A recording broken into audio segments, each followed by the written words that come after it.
All you have to do is to identify what weather conditions are shown in the following pictures, and you will identify what safety precautions are being illustrated in the following pictures.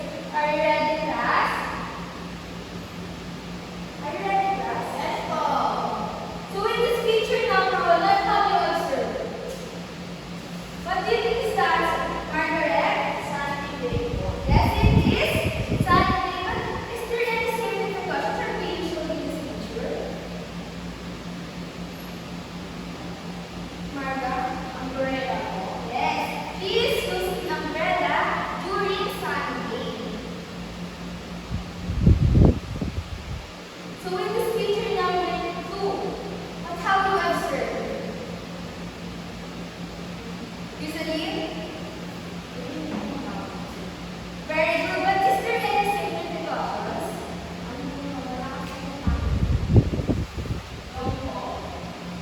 Yes, wala. So bakit? Bakit walang safety precaution here? Unexpected po kasi yung wala. Yes. Because better, oh yes.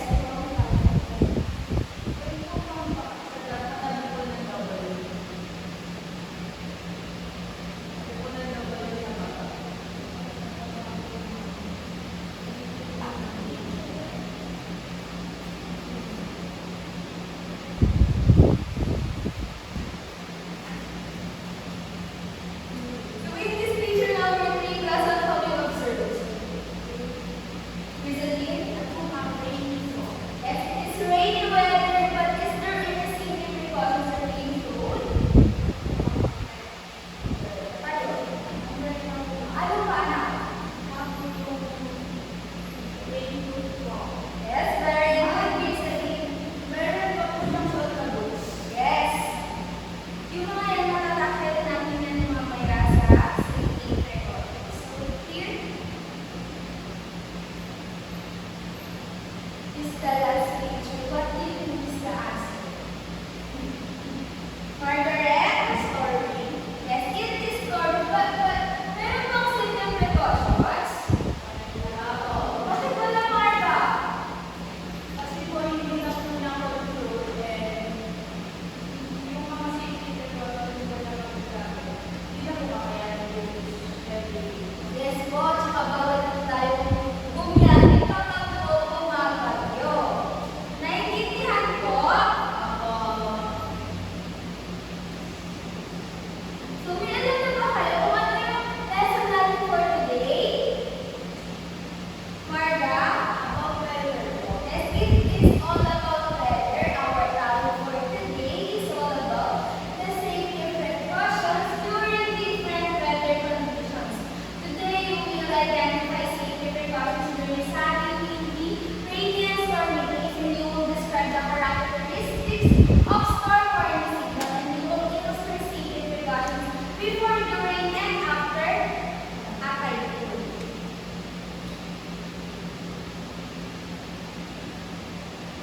So, weather changes from time to time. That includes what clothes to wear, things to use, and even food to eat. It's not just only a matter of comfort, but it is also a matter of safety because severe weather can cause harm.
way sa mga leaves, sa mga trees, para yung mga lumipad-lipad din. Yun yung dahilan ng air. Magandang pwede kung magsarambola. For example, dahil nakakay, tapos sobrang lakas ng hangin, makakapagpalitan ko kayo sa rambola doon. Sa tingin ko, hindi ko matagong effects kapag nagpapalipad ko yung sa rambola, tapos sobrang lakas ng hangin. Yes, magkakaroon tayo. Magkakaroon ng habang pagkakaroon tayo ng so, kailangan, kapag lang naman, kapag nagpapalipad tayo ng sa rambola. So here's the safety precautions during wind freeze. Stay away from windows. Kailangan kapag sobrang lakas ng hangin. Dapat maganda kayo sa gilid ng bintana. Para kung sakaling mabasa, hindi kayo gawin sa batas. So get indoors if possible when climate of UV. So kailangan nasa loob tayo ng bahay kapag sobrang lakas ng hangin. Kasi yung mga lipat yan sa labas. Hindi makakasot. Ayaw mo. If you are riding on a vehicle, advise the driver to make the speed. So if you are going to school, tapos sobrang lakas ng hangin, pwede niyo sabihin sa driver na napagalan ng pagbagay. Do you understand the wind way? Yes. So next is on-time rainy weather. What comes to your mind when you hear the word rainy weather? Rizalyn. Yes, it is a water falls from the sky. Here is the safety precautions during rainy weather. Always bring an umbrella or a raincoat to protect yourself from the rain. So kapag pasok kayo ng school, nagdala mo kayo ng umbrella at raincoat.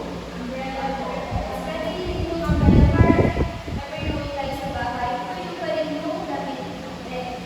Do not play in puddles or water letters. Alam niyo ba alam yung puddles? Yes po. Yung water letters, no?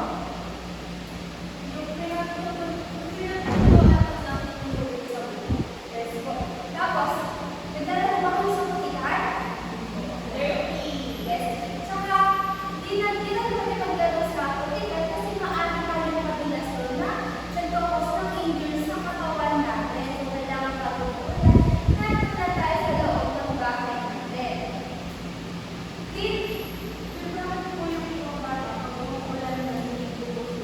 Siguro pinapalagan sila ng parents nila pero nandun lang sa may malapit sa bahay nila. So dapat hindi ka rin tayo maglas kung saan tapos kasi maaari tayo maglas. Leave the drainage in your surroundings. What is drainage class? Alam niyo ba yun? O yung po yung lalagyan ng water. Bakit kaya natin kailangan picture sa para daw po hindi po mamarap ang lugar na dapat kung gano'n. Yes po, para hindi pumakas sa lugar natin. Very good, Margaret. On wet and stormy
Yes po. Signal number 4. The wind speed is more than 185 kilometers per hour and is expected in certain area in the distant hours. Massive damages are expected. So dito sa signal number 4, umaabot na po ng lagpas tao yung baka. Tapos mga anak, kapag signal number 4, pag na talaga, parang ano yung nagsasabay yung sobrang lakas ng hangin at sobrang lakas ng bagyo. Halos hindi mo na rin yung sinasabi ko. Ganun po yung kalakas. Naiintindihan po? Oo. Have you experienced a typhoon in your area? How do you prepare for it? Yes po, na-experience na po namin. Mag-signal number 3 po at nandito sa buong bulan. And nag-prepare po kami. Una po, nanood po po yung gala ng TV kung gano'n po kakalakas. Second, pinasok po namin yung mga gamit, yung mga mabasa. Third po, tinanggal po namin yung mga gloves. And fourth po, nag-restock po kami ng food in case of emergency. It's very good for your head. So what to do before a typhoon?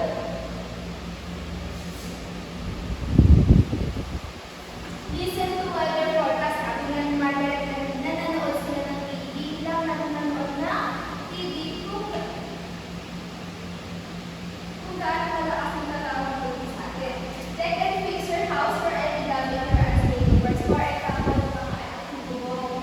Di ba, kailangan natin maayos yung bubong natin kasi if ever na dumating yung bagyo, pwede rin kakain yun. Sir, adding some kind of ready to food with water and clothing.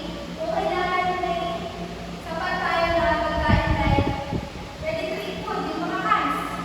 Para mabilis at mabilis na lang. Clean water and clothing. What to do during a typhoon? Rain. Rain. Yes po, and we need to stay calm and stay indoors. Kapag pagpapagod po nga nasa labas o baka yung bahay yung dagat po kayo doon? Keep updated with latest weather report. So, kailangan updated tayo sa latest weather report.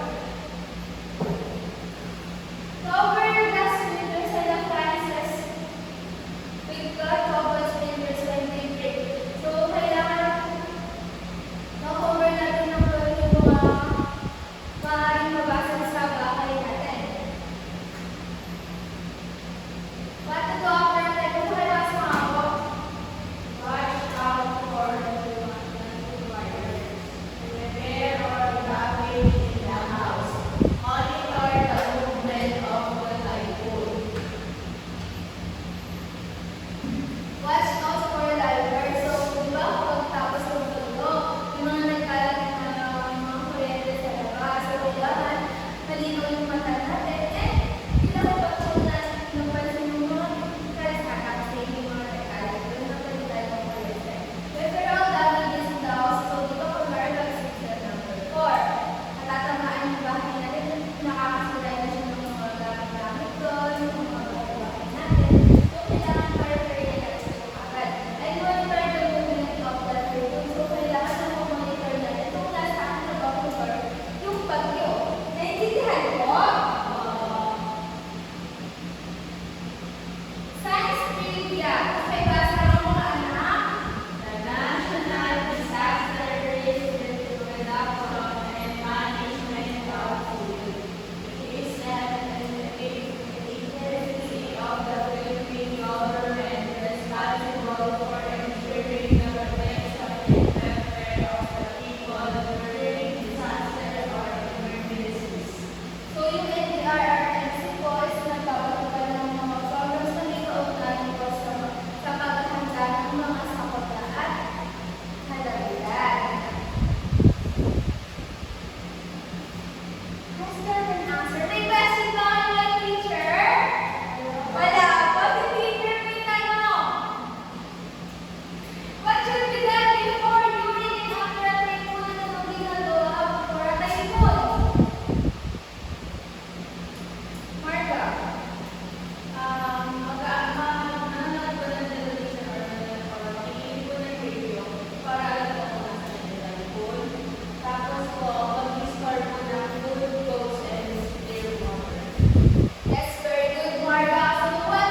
Very good, Margaret. Hindi ko ba po sa answer?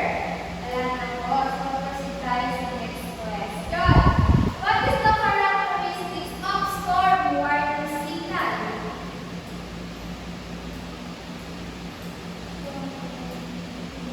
Hindi sabihin signal number 1, 2, 3, and 4. Pag signal number 4, ano yung yun?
glad to know that nasagutan nito na tama at lahat kayo ay naka-perfect score. So here is our assessment. All you have to do is to read and understand each question and write the letter of the most appropriate answer in your science notebook.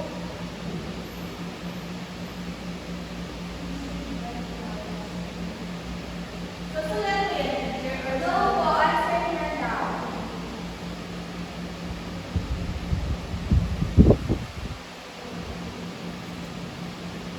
tapos na po. Tapos na.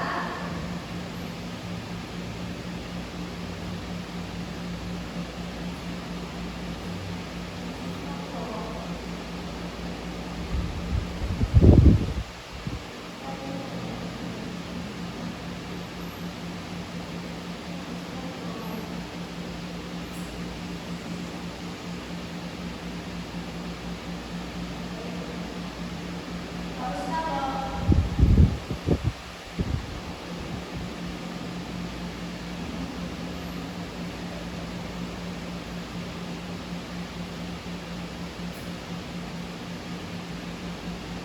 Tapos na po.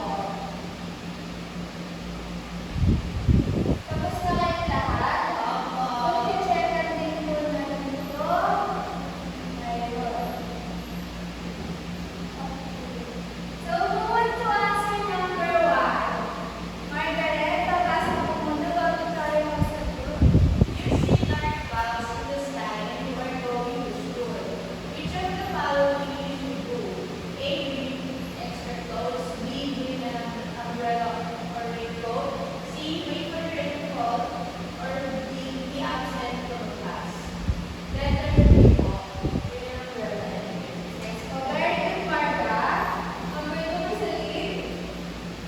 If it's windy and rainy, what should you do? A. Wear your clothes. Wear clean clothes. C. Use sandals or slippers. Or D. Bring an umbrella or raincoat. Ano po ma'am? Letter D po. Very good, Miss Elise. Number 3, who wants to answer number 3? Marga. Their father is a farmer. When must keep silent to plant rice? A. On anyone. B. On a rainy day. C. On a sunny day. Or D. On either a sunny or rainy day. Teacher C po. Yes, po, very good, Margaret. Number 4, Miss Elise. Each one describes starting letter. A. Birds are flying. Two clothes wake up. C. Farmer servants planting.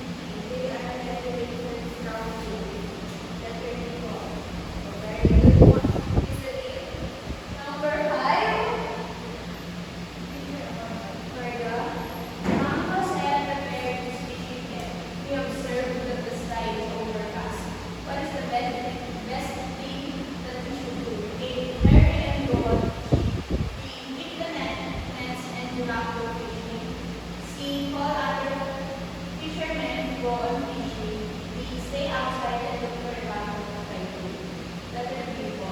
So, very good, Margaret. So, sino na kuha ng 5? Oh, ang galing naman. 4, 3, 2, 1. Perfect po lahat. So, naintindihan niyo ba ang lesson natin today? Opo. So, dahil naintindihan niyo, magkakaroon tayo ng assignment. All you have to do is to draw a situation during the typhoon signal number 3 and state some safety precautions to be done before, during, and after the storm. Teacher sa science. Yes po, science po tayo. Kaya science din po yung susulat ang ating assignment. Teacher, tapos po na. Tapos na po. So, yung comments po natin, ito isasend ko na lang po sa GC ng mga nyo. So, start off na po tayo.